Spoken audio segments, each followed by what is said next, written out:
안녕하십니까, 이진우입니다. 요즘 새로운 에너지원으로 수소 에너지가 주목받고 있는데요. 어제 우리나라 현대차 그룹이 앞으로 트럭이나 버스 같은 상용차들은 모두 수소를 원료로 움직이는 수소차로 출시하겠다 그러면서 세계 최고 수준이라는 수소 연료 전지와 또 고성능 수소 전기차의 비전 FK를 공개했습니다. 현대차 그룹의 소식 잠깐 살펴보겠고요. 정부가 각종 공공재개발, 공공재건축 사업에 참여할 곳을 40일 동안 신청을 받았는데 전국에서 70곳 총 8만 7천 가구 정도가 신청할 만큼 호응이 꽤 괜찮았다고 합니다. 앞으로 어떤 절차를 거쳐서 이제 새로운 아파트로 바뀌게 되는지, 그리고 요즘 공공재개발, 공공재건축 이런 비슷한 사업들이 많아서 좀 혼란스러운데 어떤 차이가 있는지도 함께 살펴보겠습니다. 9월 8일 수요일 손에 잡히는 경제, 광고 잠깐 듣고 바로 시작하겠습니다. 네, 중요한 경제 뉴스들 정리해드리겠습니다. 오늘은 행복자산관리연구소 김현우 소장 나와 계시고요. 김치형 경제뉴스 큐레이터 함께 하겠습니다. 김큐님 어서 오십시오. 네, 안녕하세요. 잘못 그거 아니요, 분신술로 두 분이 같이 앉아 있는 자고 크 하고 웃으셨어요. 얼마나 잘 전달해 주시는지 들어보겠습니다. 현대자동차가 네. 앞으로 상용차라고 하죠. 승용차 말고 뭐 트럭, 뭐 버스 이렇게 좀 큰 거, 많이 뭔가 싣고 다니는 거는 앞으로는 수소차로만 하든가, 네네. 아니면 뭐 전기차로만 하든가 그렇게 하겠다는 겁니까? 앞으로 이제 전기를 기반으로 한 차량으로 모두 다 바뀔 것 같은데, 예. 사실 지금 보면 전부 다 배터리를 중심으로 한 전기차로 세상이 다 움직이는 거, 변화되는 것처럼 보이잖아요. 네. 근데 한 축에서는 수소를 기반으로 한 전기차, 그러니까 방금 전에 말씀하신 연료전지를 사용하는 전기차를 또 개발을 많이 하고 있거든요. 예. 그중에 선두권에 있는 게 이제 현대차 그룹이라고 볼 수가 있는데, 현대차 그룹이 앞으로는 모든 신차 라인업을 전기차 기반으로 다 바꾸겠다라고 어제 선언을 한 거고요. 예. 수소를 기반으로 한 건 상용차 중심. 상용차라고 하면 트럭 같은 것들은 예. 수소를 기반으로 한 연료전지 쪽으로 바꿔가겠고, 일반 승용차는 지금 말하는 배터리 기반의 전기차도 하고, 어제 이제 고성능 수소 기반의 전기차를 하나 공개를 했거든요. 예. 그것도 이제 수소 기반으로 해서 승용차들도 한번 만들어 보겠다라는 네. 얘기를 한 것이죠.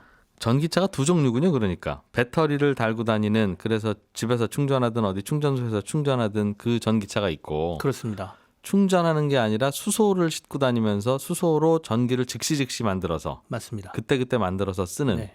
그러니까 충전은 안 하는 거네요, 그렇죠? 수소는 충전해야죠. 수소를 충전. 네, 수소를 충전해야죠. 수소가 연료니까요. 예. 네. 근데 전기는 충전하지 않습니다. 직접 만듭니다. 아무튼 네. 그걸 수소차, 전기차라고 부르는데 그걸 통칭해서 또 전기차라고 부르기도 하고, 결국은 전기 만들어서 쓰는 맞습니다. 거니까. 네네네. 아무튼 그걸로만 하겠다. 네, 그러니까 이제 저 미국에서 유명한 전기차 업체들, 특히 테슬라나 뭐 이런 데들에서 뭐 배터리 데이다, 뭐 AI 데이다, 그래가지고 가끔 행사를 하고, 예. 이게 뭐 글로벌로 주목을 좀 받지 않습니까? 그런 것처럼 어제 이제 현대차 그룹이 하이드로젠 웨이브라는 행사를 했어요. 그래서 이걸 뭐 수소데이다 이렇게 불렀거든요. 예. 그래서 앞으로 자신들이 이 수소차와 관련된, 그다음에 수소 에너지와 관련된 부분에 있어서 어떤 비전을 가지고 갈 것이냐를 이제 어제 공개적으로 선언한 건데, 이게 뭐 일개 기업이 발표하는 게 뭐 그 얼마나 뭐 크게 우리가 관심을 가져야 돼 이럴 수도 있지만, 예. 그나마 그래도 우리나라가 그동안 어떤 기술이나 어떤 산업 분야에서 대부분 패스트 팔로워 정책, 그리고 그럴 수밖에 없었던 분야라고 보면, 그러니까 네. 이미 혁신이 이루어지고 그 다음에 스마트폰이 대표적이죠. 빨리 쫓아가서 괜찮은 상품을 만들어서 시장 점유율을 많이 가져오는 상태였다면, 수소 부문은 그나마 퍼스트 무버로 평가를 받고 있어요. 그러니까 앞서서 혁신을 좀 하고 있다라고 평가를 좀 받고 있거든요. 예. 그렇다 보니까 현대차가 이렇게 정책을 발표하고 글로벌에서 치고 나가는 모습이 결국에는 나중에 국가적인 발전이나 이런 데에도 조금 도움이 될 것 같아서 더 많이 주목을 하는 것 같고, 글로벌적으로도 이 수소차를 완성차 업체들이 다들 개발을 하고 있거든요. 겉으로는 뭐 상용 제품을 안 내놓고 있기 때문인 거지. 네. 그래서 얘네들이 어떻게 하지라고 좀 많이 지켜보는 것 같습니다. 수소차를 만들려면 말씀하신 대로 여기저기서 수소를 가스 충전소처럼 충전을 해야 되는데, 네네네. 수소를 여기저기에 충전할 수 있는 수소 충전소들은 현대자동차가 전 세계에 깔고 다닐 수는 없잖아요. 인프라가 굉장히 부족하죠. 우리나라도 지금 뭐 서울에 뭐 2개인가 3개인가밖에 없는 상태니까. 세 군데 정도 있나요? 네네네. 어쨌든 예.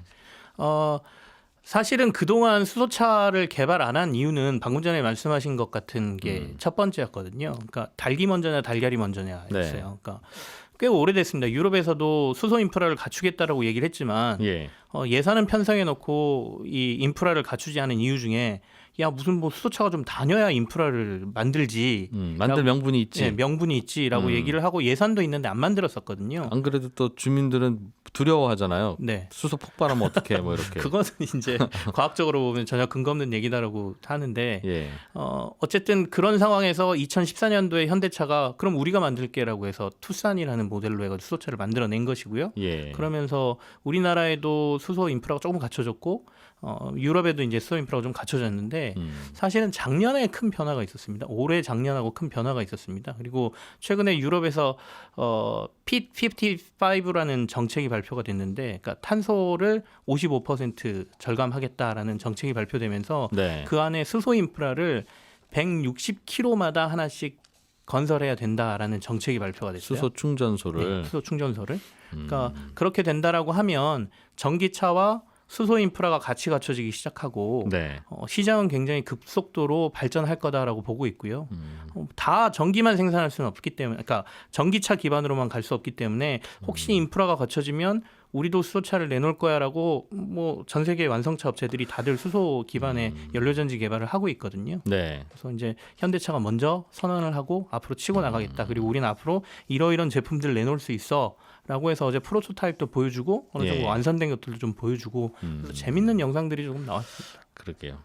그러니까 정부에서도 수소 충전소를 여기저기 좀 만들어 주세요. 네, 라는 메시지도 담겨 있겠네요.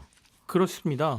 뭐 이미 우리나라는 수소 관련해서는 그 전 세계로 보면 조금 선두권에 나서서 국가가 기반을 마련하겠다라고 얘기하는 편이고요. 예. 거기에 이제 왜냐하면 우리나라 기업이 선두를 치고 나가고 있기 때문에 그걸 주도하겠다는 정책적인 기반은 좀 있는 것 같고요. 그래서 국내에도 수소와 관련된 인프라도 같이 개발이 될 것 같은데 어제 현대차에서 발표한 것 중에 좀 재밌는 거는 이동식 그 수소 충전 시설을 네. 자신들이 개발해서 그 수소 인프라가 잘 안 갖춰진 곳 이런 예. 데서는 충전할 수 있도록 만들겠다라는 컨셉도 어제 발표를 했거든요. 그러니까. 그 유조차가 집으로 와서 집에 뭐 보일러 기름 넣어주듯이 네네. 수소차가 집으로 와서 그 수소 넣어주고 간다. 네네네. 그런 것처럼 그 트럭 같은데 예. 커다란 그러니까 연료전지 같은 걸 싣고 다니면서 수소를 충전해주는 시설도 자신들이 개발을 하겠다라고 얘기를 해서 네. 단순하게 어제 그러니까 수소 전기차를 내놓은 게 아니라 전반적으로 보면 수소 에너지를 생산할 수 있는 인프라와 관련된 모든 산업에 어떻게 보면 완성차 업체 그동안은 자동차만 만들던 회사가 수소 에너지와 관련된 전반적인 부분에 있어서 자신들이 이것저것 할 수 있다라는 해보겠다는 얘기를 거죠? 발표를 한 것입니다. 다 되면 좋은데 지금은 당장 전기차 충전소도 다 못 만들어서 네네. 전기차 보급이 잘 안 되는데 정부 입장에서는 전기 충전소도 만들어야 되는데 또 수소 충전소도 만들어 달라고 이런 고민이 되겠어요.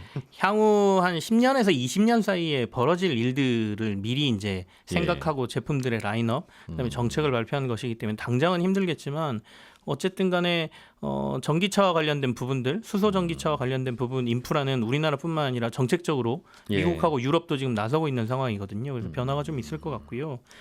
그리고 이번에 현대차 그룹이 수소 비전을 발표하고 정부가 수소 쪽으로 나가려고 하는 근본적인 이유 중에 하나는 에너지 패권 문제가 좀 있는 것 같아요. 그러니까 탄소 기반의 그러니까 석유하고 석탄을 생산하던 그 기반에서는 사실 자원 저장량이 많은 국가가 패권을 쥐었잖아요. 근데 수소는 그걸 탈피할 수 있거든요. 그러니까 이 연료 전지 기술이 있다라고 하면 수소는 어떻게 보면 물에 있고 공기 중에 있고 하는 거기 때문에 이 패권에서 벗어날 수 있는 거는 우리나라가 한 단계 도약할 수 있는 굉장히 중요한 기반이라고 보고 있고 그래서 수소 패러다임, 그러니까 에너지 패러다임의 변화에 예. 굉장히 관심을 많이 갖고 투자를 하고 있다라고 봐야 돼요. 청취자 중에 최우성님께서 네. 서울에 수소 충전소 4곳 있습니다. 이 친구들아. 한 곳 더 있군요. 저도 상암동에 하나 있고 네. 여의도에 하나 있고 아마 수소차 양재동에 있고 저쪽 운행하시는 분이신 것 동쪽에 같아요. 네. 강동의 동쪽에 4곳 있다는 거죠. 이렇게 있으면 서울에서 수소차 못 타고 다니죠. 그러니까 동서남북 불편하죠. 극과 네. 극에만 딱 이렇게 있으니까 그래서 이걸 여기저기 만들어야 되는데 여기저기 만들기가 쉽지 않겠죠. 그렇습니다. 그러니까 기반이 갖춰질 때까지 시간이 좀 걸릴 텐데 예. 언젠가는 가야 될 길이라면 먼저 우리가 앞서 치고 나가서 기술 개발도 하고 인프라도 깔겠다라는 게 정책이고 그냥 다 그다음에 배터리 전기차로 다니면 안 돼요? 그것도 친환경인데 수소하지 말고. 이게 앞으로 기술이 어떻게 개발되고 배터리도 이제 여러 가지 문제 그게 정말 그린 에너지냐라는 문제가 있지 않습니까? 그러니까 수소 에너지의 기반 중에 하나는 단순히 차량만 볼 게 아니라 예. 재생 에너지 그러니까 친환경 에너지 그러니까 풍력이나 태양광에서 생산되는 에너지들을 저장해서 이동하는 문제가 생기거든요. 그러니까 유유 전력들을 어떻게 활용할 것이냐. 그러니까 그거를 바람이 수소로 만든다 일단. 그거를 수소로 변형해서 수소로 저장해서 가져와서 예. 수소를 이용해서 다시 전기로 생산하는 이 기반이 그 안에 또 껴있기 때문에 수소를 제외하고 전기차 배터리로만 간다? 이거는 사실상 어떻게 보면 불가능할 수도 있습니다. 태양광이나 풍력에서 나오는 전기는 잠깐씩 저장해둬야 되는데 네. 바람 안 불 때도 있으니까 네, 그 저장하는 수단이 배터리로는 한계가 좀 있나 봐요. 그렇습니다. 무게도 있고요. 네. 크기도 어마어마하게 커야 되고요. 그래서 수소로 변환하는 게 그나마 가장 좋은 방법이라고 보고 있습니다. 그럼 다 수소차로 가지. 전기차 이제 하지 말고. 아까 말씀하신 대로 기반이 아직 그리고 기술이 아직 조금 전기차보다는 뒤처지는 부분이 있어요. 알겠어요. 자, 김현우 소장님. 네. 공공이 주도하는 그러니까 정부가 주도하는 주택 재개발, 네. 뭐 주택 재건축 네. 이런 거를 정부가 이제 하겠다. 네. 민간한테 맡겨두니까 되기는 되는 것 같은데 진도가 잘 안 나갑니다. 네. 근데 저희는 그 기다릴 시간 없습니다. 집이 모자라서 요즘. 지금 빨리 해야 됩니다. 네. 그래서 한다는 거예요. 예. 이런저런 그렇습니다. 인센티브도 주고. 네. 그랬더니 저희 동네에서 좀 하겠습니다라고 손든 곳이 많아요. 많습니다. 이게 2사 대책이었었죠. 예. 이른바 이제 3080 플러스 정책이었는데 각종 공공 개발 사업에 이제 참여할 곳 손들어 보세요 해가지고 7월 23일부터 8월 말까지 접수를 40일 동안 받았는데 전국 70곳 8만 7천 가구 정도가 돼요. 여기서 이제 신청을 했습니다. 이게 서울 같은 경우에는 민간이 아니라 지자체 단위로 접수를 했고요. 서울은 총 13곳이 제안을 했습니다. 서울하고 인천, 대전까지 포함하면 10만 가구 정도 조금 넘어가는 11만 가구 정도가 되는데요. 예. 일단 참여 분위기로 봐서는 호응이 꽤 좋은 걸로 보입니다. 이번에 이제 통합공모 같은 경우에는 뭐 희망하는 곳 손드세요 그러면 어디나 다 되는 게 아니라 예. 주민 동의를 일단 받아야 돼요. 뭐 토지나 건물 소유자 10% 이상의 동의를 받아야 되는데 25곳 같은 경우에는 30% 이상이 동의를 했고요. 뭐 의왕이나 안양, 뭐 인천 일부 지역, 뭐 부산 일부 지역은 44%에서 66%까지 주민 동의를 받았으니까 뭐 거의 다 동의는 다 받은 거나 마찬가지다라고 볼 수가 있겠고요. 예. 이렇게 접수된 지역이 전부 다 그러면은 이 공공개발 사업에 참여할 수 있냐는 아니고요. 다음 달 중에 이제 평가를 통해서 후보지가 선정이 되고 세부적인 사업 계획은 다다음 달 11월부터 이후에 나올 예정입니다. 세부적인 사업 계획이 나오고 나면 또 주민들은 별론데? 이런 그쵸? 생각도 할 수도 있으니. 네, 그때 가서도 그럴 수 있습니다. 절반 이상 또 반대하면 안 된다고는 하니까 맞습니다. 일단은 좀 받아봅시다. 네. 라는 거에는 다들 손을 들었다. 예. 요즘 이게 공공 재개발이라고 불리기도 하고 공공 재건축이라고 하기도 하고 뭐 공공 주택 복합 사업 네. 뭐 여러 가지가 있기도 있습니다. 하고 예. 정부가 하는 건 그냥 숫자 붙이면 안 돼요, 그냥. 그렇죠. 이름 짓는 공무원도 답답하고 힘들 것 같고. 네. 이게 이게 지어놔도 비슷비슷하고. 그렇습니다. 뭐 금융 정책도 마찬가지죠. 예. 무슨 햇살론이 있고 햇살론 플러스가 있고 그런데 굳이 이름을 구분하는 건 엄연히 그게 조금씩 다르기 때문인데요. 그렇긴 한데. 맞습니다. 예, 예. 그래서 우리도 그냥 뭐 허물고 다시 짓는 거면 다 똑같지 않나 싶기도 하지만 엄연히 성격이 다르니까 일단은 알아봐야 될 것 네. 같고요. 예. 주로 이제 지자체에서 추진하는 공공 재개발 재건축이라는 게 있고요. 정부에서 추진하는 공공 직접 시행 그리고 좀 전에 말씀하신 도심 공공 주택 복합 사업이라는 게 있습니다. 이 청취자분 댓글 중에서도 이것 좀 정리 좀 해줘라. 네. 헷갈린다, 혼동된다라고 하시는데 예. 뭐가 이게 좋고 나쁘다를 떠나서 어떤 특징들이 있는지 어떤 차이점들이 있는지 좀 짚어드리자면요. 그러면 일단 공공 재개발. 네. 재개발은 그동안은 뭔지 알죠. 그냥 도로 기반도 좀 꼬불꼬불 골목길 있고 막 그런 그렇죠. 곳을 쭉 밀어서 네. 다시 아파트로 짓되 골목길도 다시 내고 네. 전기도 다시 깔고 뭐 그러는 상하수도 거고. 다시 하고 이런 거고. 그게 재개발. 아예 싹 갈아엎는 거고 재건축은 그런 인프라는 두고 건물만 올리는 거다라고 네. 보시면 되는데 이때 적용되는 법이 도정법이라고 불리는 도시 및 주거환경 정비법에 적용을 받습니다. 재개발 같은 경우에는 지자체에서 주거환경 개선 지역이라고 지정을 해야 돼요. 소위 뭐 정비 지역, 뭐 개발 지역이라고도 하는데 이렇게 지정을 해줘야 거기서부터 시작이 가능합니다. 예. 그런데 재건축은 기존 주택을 가진 사람들끼리 조합을 만들어서 야 이거 허물고 우리가 다시 짓자. 네. 그렇게 시작이 되는 거죠. 그러니까 우리 동네가 낡았는데 우리 다 허물고 도로도 새로 깝시다. 이거는 이제 주민들끼리 안 되는 거죠. 어디까지만 이렇게 해라고 하는 건 나라에서 선을 그어줘야 되는 거니까. 그렇죠. 재개발은 선을 그어줘야 되고. 재건축은 어차피 아파트 울타리 있으니까 네, 우리 그렇죠. 아파트. 네. 우리 아파트 허물고 새로운 아파트 짓자. 그게 재건축이고요. 네. 예. 그런데 기존에는 재개발이든 재건축이든 아주 예외적인 경우를 제외하고는 거의 모두 민간 사업자가 주체가 돼서 추진을 했어요. 예. 그러니까 정부와 지자체의 역할은 그 과정에서 인허가 정도만 해주고 주된 이 주인이 되는 건 조합과 민간 시행사가 손을 잡고 예. 시작을 하는 거죠. 처음부터 끝까지. 그런데 주민 동의 받아야 되고 뭐 다 그 뭐 뒤치 그거 그렇죠. 공무원님들 참 못하시죠. 네, 주민 동의도 받고 나중에 그걸 어떻게 누구한테 어떻게 분양을 할 거냐 이런 것들들. 예. 그런데 이런 거 추진 과정에서 조합원 간에 혹은 조합과 시행사 간에 마찰이 생기는 경우가 많아서 사업 진행이 더뎌집니다. 네. 특히 재개발 같은 경우에는 그 정비 지역 안에 집만 있는 게 아니라 상가도 있고 뭐 땅을 가진 사람도 있고 이러다 보니까 그 이해관계의 문제도 생기고요. 잡음이 계속 생기다 보면은 시행이 더뎌지거나 아니면 최악의 경우에는 아예 무산되는 경우들도 있어서 뭐 재개발이 추진이 안 되는 경우들도 있죠. 그래서 이렇게 민간 재개발 같은 경우는 조합과 그리고 시행사가 손을 잡고 추진을 한다라고 한다면 공공 같은 경우에는 이 민간 시행사 대신에 LH나 SH 같은 공공이 끼어드는 겁니다.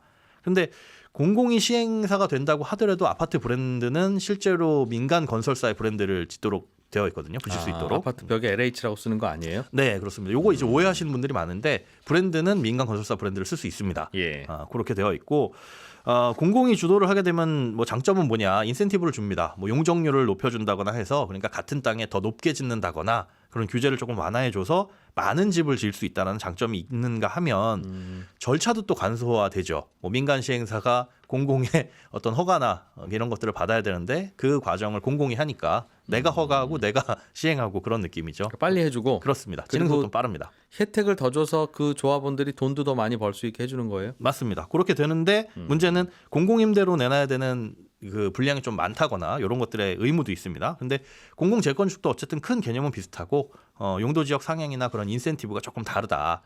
주된 건 민간 시행사 대신에 공공이 조합과 손을 잡고 추진을 한다. 그게 이제 큰 차이점이다 이렇게 보시면 됩니다. 동의하는 주민들이 많다는 건 예전에 하던 재개발보다는 혜택을 많이 주나 보네요.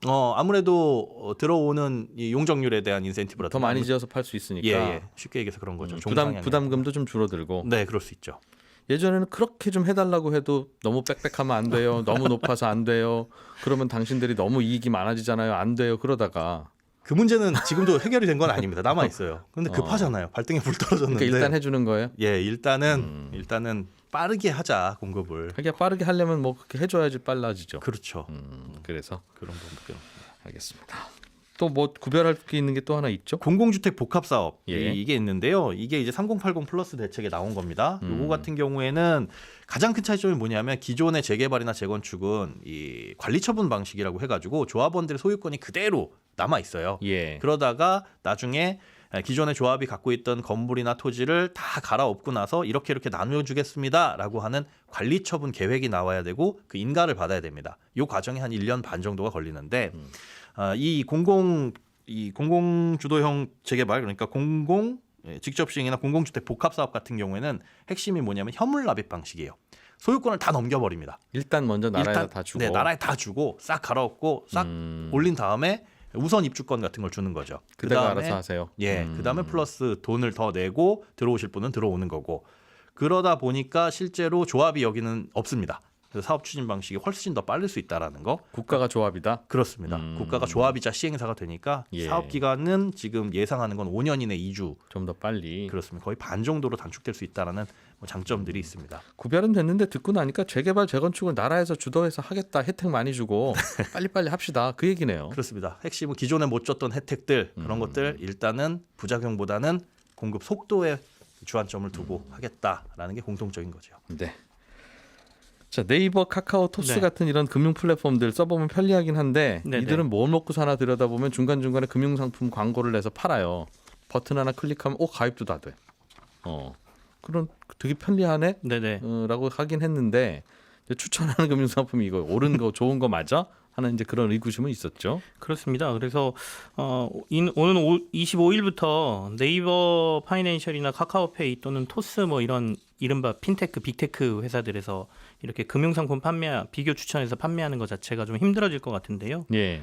금융위 쪽에서 이게 그동안 핀테크 업체들은 중개가 아니라 그냥 광고를 대행해 주는 거라고 얘기를 했는데 이걸 중개로 보고 이걸 할 거면 자격을 따라 그러니까 중개 자격을 따든지 네. 자문의 자격을 따든지 하도록 하라고 지금 그 설명을 배포를 했습니다. 그래서 아마 25일부터는 안 된다. 이 서비스 자체가 안 될 것으로 지금 보입니다. 뭐 자격 따라는 거 따고 하면 되지 않아요? 근데 사실 자격을 따는 건 그렇게 어렵지가 않은데 예. 따고 나면 일종의 그 관리권 안에 들어가게 되잖아요. 그러니까 이걸 사실 빅테크 업체들이 좀 싫어하는 것 같고요. 정부에 관리받는 거. 네네. 그리고 중개 플랫폼을 하는 회사들은 전부 다 그러면 우리가 모든 뭐 영역에 있는 것들을 그러면 다 중개와 관련된 부분 자격을 다 따야 되느냐 이런 것도 있고요. 그래서 당장은 소비자들이 그동안 이용했던 분들은 조금 불편을 감수해야 될 상황이 아닌가 싶습니다. 예. 그러니까 그걸 그냥 광고로만 하든가. 그래서 클릭하면 그 홈페이지로 가게 하든가. 네네. 그게 아니라 그 지금은, 안에서 네. 가입까지 다 할 수 있게 하려면 네. 중개업 자격을 따든가. 네. 따겠죠? 그렇게 되면 근데 금융 소비자 보호 때문에 네. 그 네이버나 카카오가 해야 될 일들이 굉장히 많아집니다. 상품에 문제가 있거나 하면 책임도 져야 되고. 그렇죠. 근데 그게 비대면으로 이루어지다 보니까 굉장히 껄끄러워할 가능성이 그래서. 높아서. 네. 네, 저는 이어지는 손경제 플러스에서 11시 5분에 옥수수 이야기 들고 다시 오겠습니다. 잠시 후에 뵙겠습니다. 이진우였습니다.